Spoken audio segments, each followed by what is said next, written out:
Hey, what is going on, guys? Welcome back to another Genshin Impact video, and a little bit late. I know at this point, just expect the usual. I'm gonna be late pretty much most times.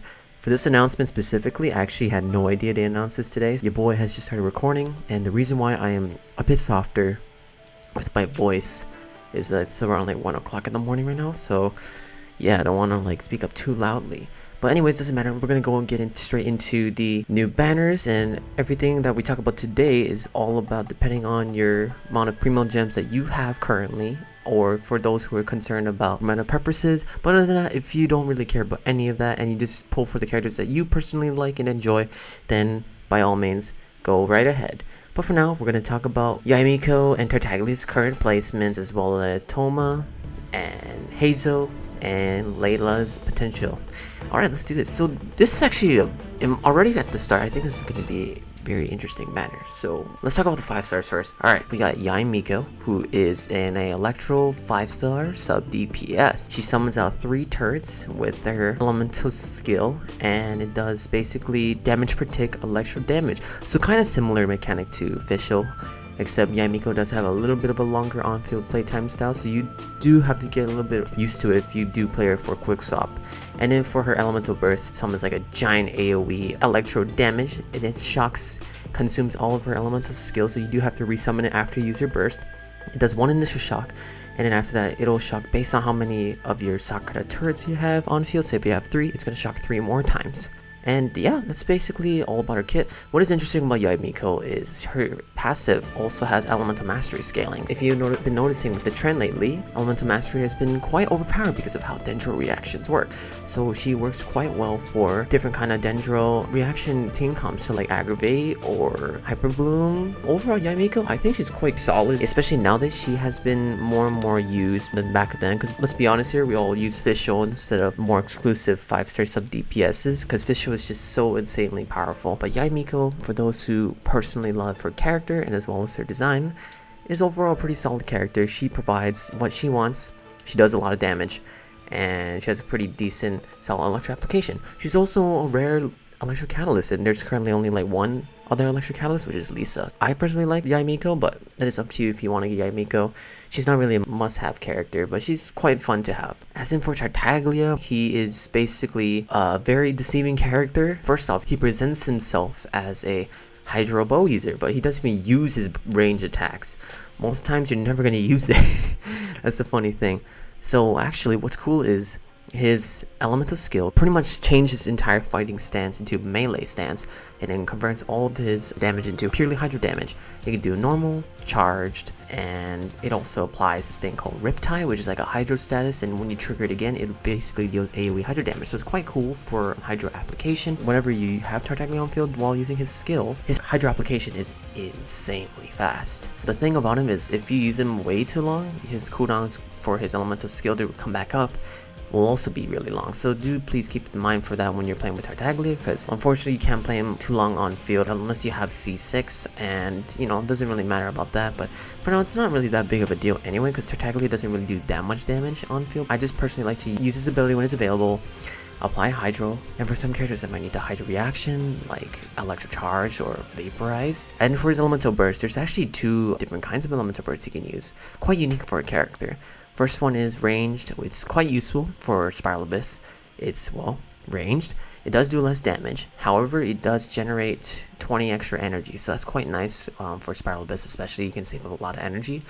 And then for like the last chamber, you can just use your strongest second stance for your elemental burst, which is the melee range. He just does a giant 360 swing.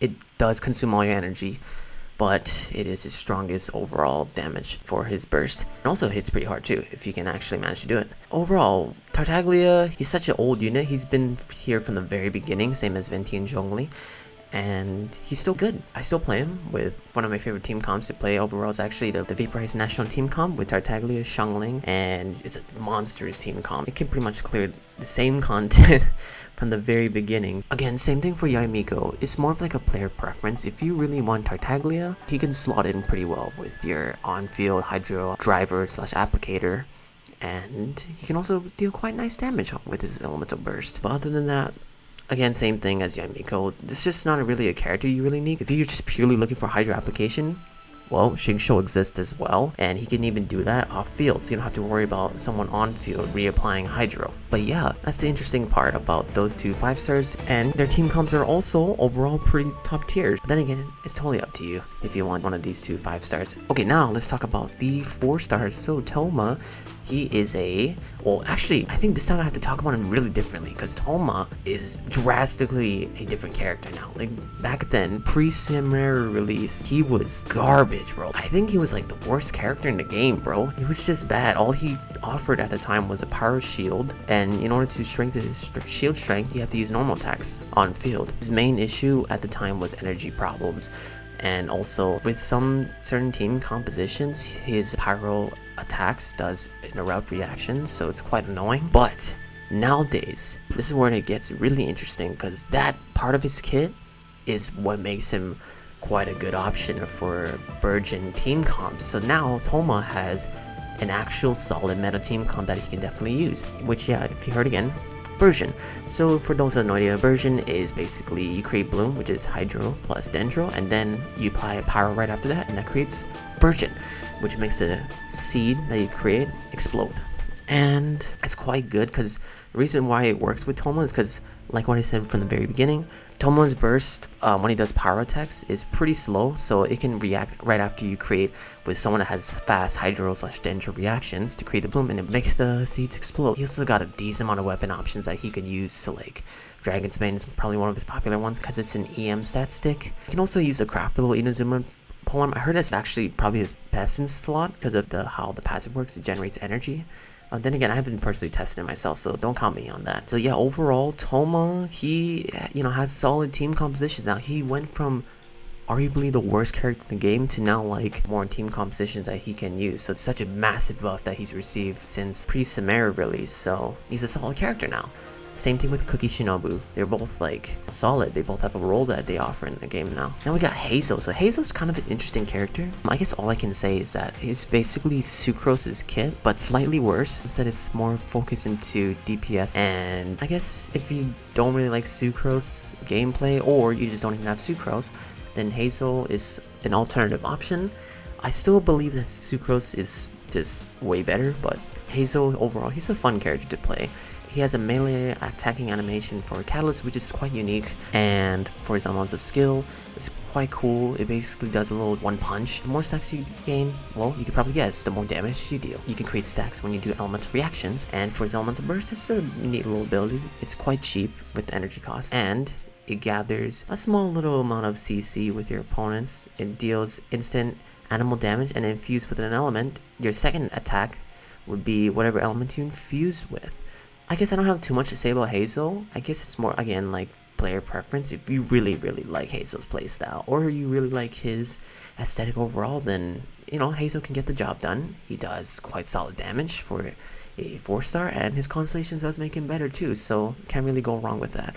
And now for Layla, she is a cryo shielder. At least that's what it seems to be for now. Her elemental skill, basically, you hold her thing, and then after you get 4 stacks, you're gonna deal like cryo damage. We're not sure about the scaling, but I don't know. We'll have to wait to see how strong that could be. I mean, look, it's possible it could be good, because we have, a character like Shenhe who could buff cryo damage for the memes. Yeah, we'll have to wait and see about that. And then for her elemental burst, it's quite similar to Ganyu, except it's more single target, so it'll aim cryo homing arrows on nearby opponents. And it's not like randomized where it's like, oh, icicle, and it hits AoE, and it deals AoE on opponents. This is, again, more like single targets, so it's like Yoimiya's charge attack or hyper boom. And yeah, I mean, to me, she looks like she has quite a good cryo application, and hopefully her shield is good, and I think she could be an alternative option that you can use compared to Diana. Now the thing is she better than Diana? It really depends on her constellation, in my opinion. I think she might be potentially a constellation dependent character, unfortunately, but I mean, I don't know. We still don't know about her details yet, but it's just for now, her kid to me at base seems just kind of basic, doesn't really offer too much. So hopefully her constellations does slightly make her sound a bit more outstanding as a character, but overall she seems okay. So overall on these banners, what do I think about summoning on them? I think it's not bad actually. It's it's not that bad. You get the new character Layla, and the 4 stars, they're quite solid. And the 5 stars too, they're also quite solid. This will pretty much apply to all the banners that you see in this video. Only summon if you either have already Nahida and you don't really care about Scaramouche, which is going to be in the next patch. These characters are okay, they're not like game changing, but at the same time, they are quite nice at what they do. Okay, now this is where things are getting interesting. I think I mentioned this previously, or in one of my videos, I think I did. I did say the weapon banner is going to be quite interesting because it's, well, Tartaglia and Yae-Miko's rerunning, and both of them have their own limited signature weapons. And well, now that they're here, it appears that the 4-star weapons also look quite nice. So let's talk about the 4-star weapons first, then we'll get into the 5-star weapons. Let's go left to right. We got Stringless. Stringless is good. It's good on a lot of characters like Fischl or Venti. I think I already explained this before. It's an EM stat stick, also has a powerful passive where it provides more damage to elemental skill and elemental burst. It's a good weapon for sub DPS.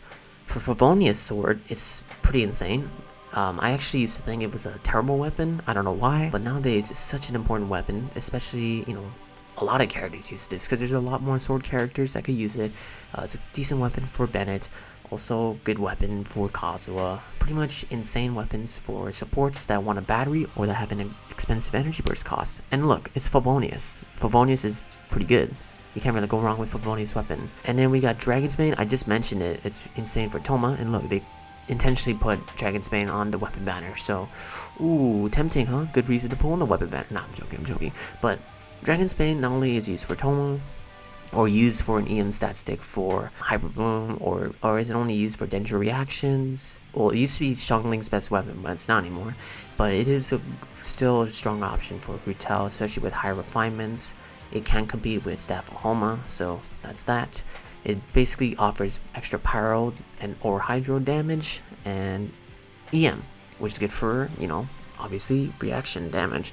For Favonius Codex, I think for now, it's an alright weapon. There's just not too many characters that would really need Favonius Codex. There's just so many like catalysts that are actually quite strong. So Catalyst is quite of a competitive weapon type. Because again, there's like Thrilling Tales, there's, well, Favonius Codex, there's Witsit, and then there's Yae-Miko's Catalyst. There's quite a lot of catalysts out there, so it's an alright weapon though for now. There's just not too many characters who really desire this weapon compared to like Stringless on like Fischl or Dragon's Bane on Hu Tao, if that makes sense. And the belt, yeah, forget it. I mean, maybe if we have an HP scaling Claymore user, but for now, don't get Taco Bell. Alright, up next, let's talk about what's actually interesting on these banners. Kakeru's Verity or Polar Star. So, this is quite interesting because both of these two are first time rerunning. This is their first rerun, I believe. Let's talk about if these weapons are worth summoning for or not. Okay, so let's talk about the Polar Star and then we'll go into Kakeru's Verity. So, actually, I really like the weapon's design. It looks quite cool. Let's talk about the stats real quick. So, base attack is 608. That's pretty baseline for base attack for 5-star weapons.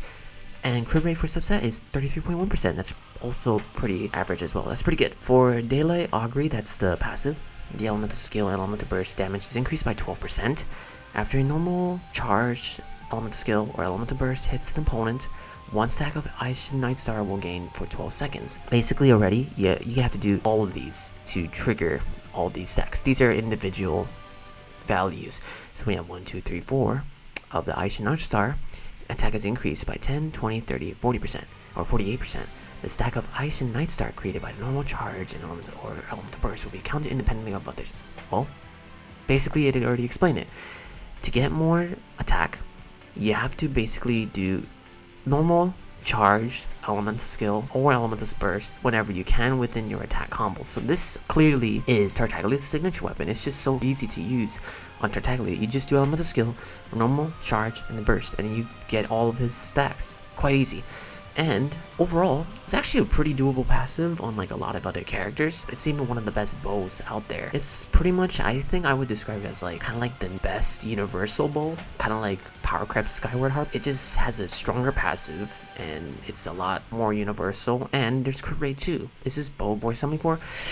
Kinda. It's actually kinda good. A lot of characters like Vishal could use it, Ganyu could use it. There's just a lot of characters that could use this weapon. I don't really know who it's bad on specifically. You can't really go wrong with this weapon unless I guess you're using it on a support, but well, I guess it's not great for Yelan, but you know, you can still take advantage for crit rate. Polar Star, it's good. I don't know what else to say. It's good. By the way, if this says new, this is actually an old picture. This is not new anymore. You can get these already in the game. Alright, let's move on to Kakuru's Verity.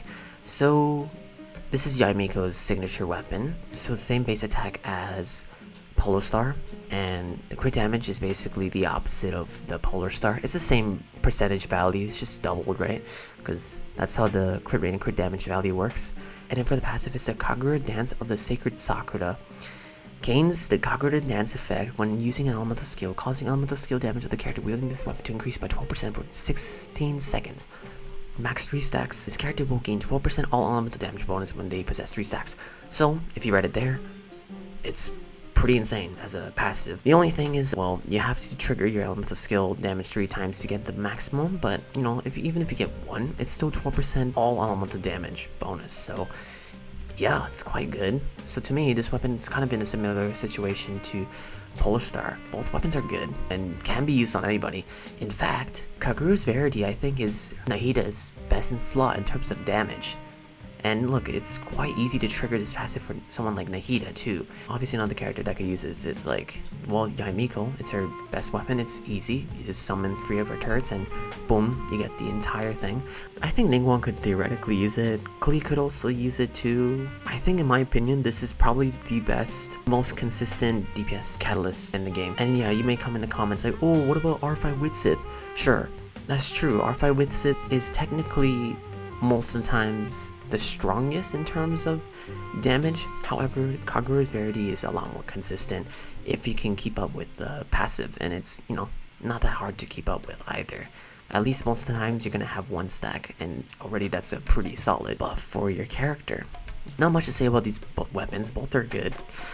And yeah, not much to say about this weapon either. It's pretty insane. A lot of characters could use this as well. So overall, what do I think about the weapon matter? Honestly, it's kind of low-key pretty good. I think the only reason I wouldn't summon on the weapon banner is because of this here, but everything else are quite solid weapons. This probably might be one of the best weapon banners we had out there. It's low-key tempting, but I would only summon if you don't want Scaramouche.